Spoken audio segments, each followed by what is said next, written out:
Hello, everyone.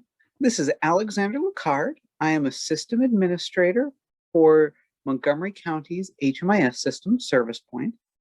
In today's training, we are going to look at how to properly search for a client in HMIS and also how to prevent duplication. As you can see here, this is our client search screen. This is where we look up a client in HMIS. If you're not sure how to get there, we can go to the homepage dashboard. This is the screen that you first see when you log into the system. And you would just go over here to Client Point. We would click on Client Point and it takes you here to the client search screen. You can look for a client in several ways: by their name, by their social security number, and by their client ID. Now, you don't have to type in the full name or social security number for the client. You can only type in a little bit and it will still look for a client with that snippet of information. So for example, if you are looking for a John Smith, you don't have to type in John, because what if John is spelled Jon, or they're in as Jonathan? So all you'd really want to do is look up the first few letters, Jo, and that will bring up everyone with those first two letters in their first name, which would circumvent, not being sure which way John spells his name, if he does John, Jon, or Jonathan. And you can also look up just by the last name. So let's say you wanted to look up the Jetsons. We can do the entire name of Jetson, and we can do search. And there we can see there's Elroy, George, Jane, and Judy. Not in the same order as the classic song, but that's okay. But you don't have to type in the full name of Jetson. You could type in just say J-E. We can do a search, and it still brings them up. Let's clear the search and show you that again. And then you can do the same thing.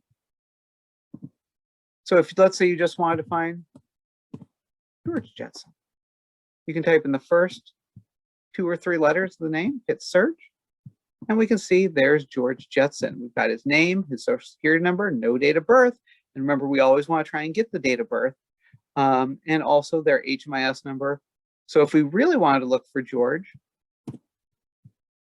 and we just knew his ID number because we've been keeping track of the client ID number in their files, we could just type in 8, and that will take us directly into George Jetson's account. So as you can see, looking up a client is really easy to do. There's not much to it, but it can be a little difficult when you start to have people that have the same name. So for example, let's do Fred Johnson. Again, we're only going to type the first 2 letters, minimum effort for maximum search. That's what we're trying to do here, because this is going to pull in anyone that has FR and JO. We're going to click search. And look, it pulls up 4 Fred Johnsons, but also an FR, a JO, Fred Johansson. Because of course, Fred, it's another Fred, FR, and they also have JO in their last name. So you can see that it not only pulls in the Fred Johnsons, but someone else who has the FR and Johansson. So let's say we didn't want to look at that. Let's say seeing that is too confusing for us. We can just type in the whole Fred Johnson. And you're going to notice, hey, he's still coming up. Why is he still coming up, even though we typed in the whole name of Johnson? And that's because HMIS tries to be intuitive. It looks for things that are close enough to the spelling that you're looking for that it's going to still pull up similar names. So you can go, oh, well, he does have the FR that you're looking for in the first name. And Johansson is similar enough to Johnson in spelling that we're going to bring him up just in case. Maybe we misheard the last name, or maybe he had terrible handwriting and he wrote Johansson, but we thought it was Johnson. It's going to look for things just in case, because again, we want to have the best data quality that we can have. And so the system is going to be intuitive and look for similar, but not quite the exact spelling you're looking for, just in case of things like bad handwriting or mispronunciation, miscommunication. So we know we're looking for a Fred Johnson, but we see 4 of them in the system. How do we know which is the right one to add to the program? Because we want to make sure, again, we do the right client for the program. After all, if we're a veterans only program, we don't want to accidentally add a Fred Johnson that's not a veteran. Or if we're a single adults program, we don't want to add someone who is a child that just happens to have the same name as the adult we're adding to the program. So there's a couple things that we want to do, and that's called looking for unique identifiers. So for example, unique identifiers will include a middle name. We always want to try and get a middle initial or the full middle name for any client that enters our program. This is especially important for similar clients because, as you can see here, if we knew that it was Fred Mitchell Johnson, we could find a Fred M. Johnson or Fred Mitchell Johnson, and our work would be done at this point. But none of the Fred Johnsons have their middle names entered into HMIS. Whether that's that the person entering the data just didn't put their middle names into the system, didn't think it was important, or the clients didn't give their middle names. Maybe they don't have a middle name. I don't have a middle name. So, but had we gotten a middle name, the work would have been done by now. So instead, we have to look at the other unique identifiers, and that's our social security number and our date of birth.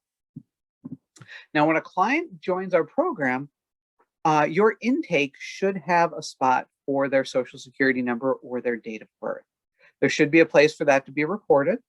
And you could just look off that intake sheet and see if any of these social security numbers and date of birth match.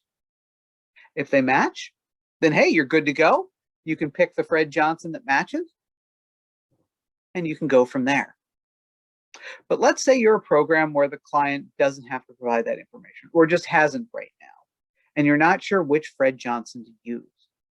Now, you might go, oh, I'm just going to pick one and go off that, but you don't want to do that. You don't want to just guess and assume that that's the right client for your program, because that's how mistakes are made. So for example, let's say you were just going to go, oh, I'll just take any Fred Johnson, and I'm going to take this one. This Fred Johnson right here, zip code, or sorry, social security 489489080, date of birth 3/08/1934. What's the problem with guessing that one? He's deceased. You do not want to put a dead person in your program. If you do, that's going to raise some errors. Likewise, if the client is not a veteran and you put a veteran with the same name in the program, people who are monitoring the veterans in HMIS are going to flag that. So you want to make sure that you are definitely getting the right client. Same with this Fred Johnson. This Fred Johnson looks good, has the right name, has a social security number, and let's look at that date of birth, 3/4/2015. So that would make him about 6 years old at the time of this taping. So what's the problem with that? Well, if you are a single adult male program, you're not going to have a 6-year-old entering as the head of the household or by themselves into a program. So this is obviously not the right Fred Johnson. So again, this is why getting those unique identifiers is super important. We want to make sure that we know the client's social security number, date of birth, and middle name, at least one of the 3, before we go to add them into our program in HMIS, so that we can make sure that we are getting the right client. Again, these are all pieces of information you should have before adding them into your program. You should have middle initial, at least the last 4 digits of the social, and the date of birth. We want to try and get some sort of unique identifier so that we can make sure we're adding the right client to the program and not someone who's been dead for a couple of years, like this Fred Johnson, or is too young, like this Fred Johnson, or even the completely wrong person who just came up because of how the search function works in HMS, like Fred Johansson. So let's say now that we know we want the Fred Johnson, we look at our file, and hey, he's got a date of birth of January 1st, 1950, and his social security number is 123456789. We can look through all the Fred Johnson in the system, and we can go, hey, there he is. There's the right Fred Johnson. He's got the right social security number and the right date of birth. Oh, but there's another Fred Johnson with the same exact information, same date of birth, social security number. So what do you do now? Are these 2 separate Fred Johnsons? Are these 2 different people? Probably not. this is almost certainly the same exact guy because of the same social security number and same date of birth. It's just somehow he's ended up with two different HMIS accounts. So how does that happen? It generally happens when a user doesn't do a thorough vetting of the search system and just plunks the client into the system without searching. So most likely what happened is they didn't do a good search, or they weren't paying attention, then they didn't notice that Fred already had an account here. And then they just created a duplicate account with the same information. They entered social security number and date of birth. And so now we have two Fred Johnsons with the same information, but he has two accounts. And that's bad because more than likely one program is using the 29 account and one program is using the 32 account. And so we're not getting a complete comprehensive history of the client because their information is spread between two accounts. So what do you do when you find a client that has more than one account that you want to use? Well, you're going to go with the lower number. The lower number has been around longer and thus most likely has the more information attached to that account. You're always going to want to go with the lower number out of the two when you find two duplicate accounts. So we would go and we would click on the pencil and we would do our entry for the lower HMIS number client, 29 Fred Johnson. We would set up our account. We'd set up their entry into the system. We'd fill out all their information if anything is missing, and we'd be good to go. But what do we do about this other Fred Johnson account? Because there are two accounts. What you're going to do is you are going to go into your email. I like to do office.com, but you're going to be different. We're going to go into our Outlook or whatever email program you use, and we're going to create a new email. And we're going to send an email to HMIS at montgomerycountymd.gov. Again, let me show you that email again. It's HMIS at montgomerycountymd.gov. You're going to send an email to the HMIS team here at Montgomery County. And you're going to do a subject line of duplicates in HMIS found. Right? Because that's going to let us know that, hey, you found duplicate accounts, and this is an important thing that we want to fix. So we know exactly what the topic is and what you're going to say just from the subject line. And then what we're going to do is we're going to go in and we're going to get those ID numbers, 29 and 32. And we're just going to write up a quick email summarizing what it is.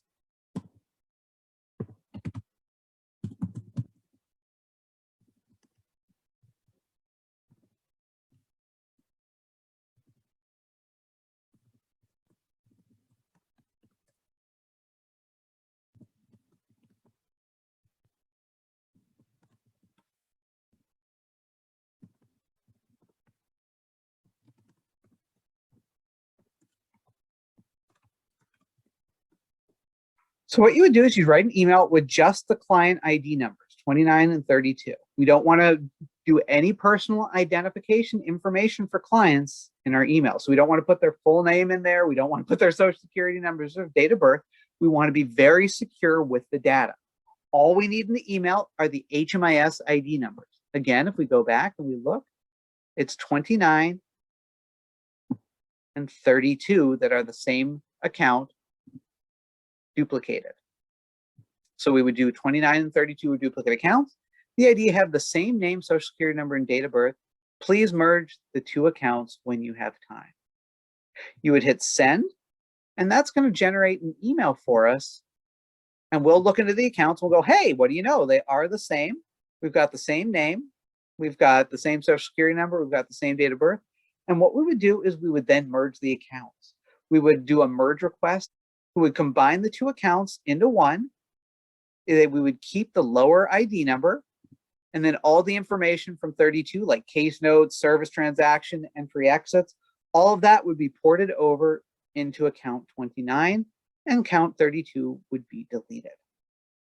We do have to put a merge request in. So it's always important that you get at these accounts as soon as you find them, and realize that it does take some time. It's not an instant fix. So if you do see the other account in there still after a few days, know that we've put in the merge request, but it does take some time for the merge to happen.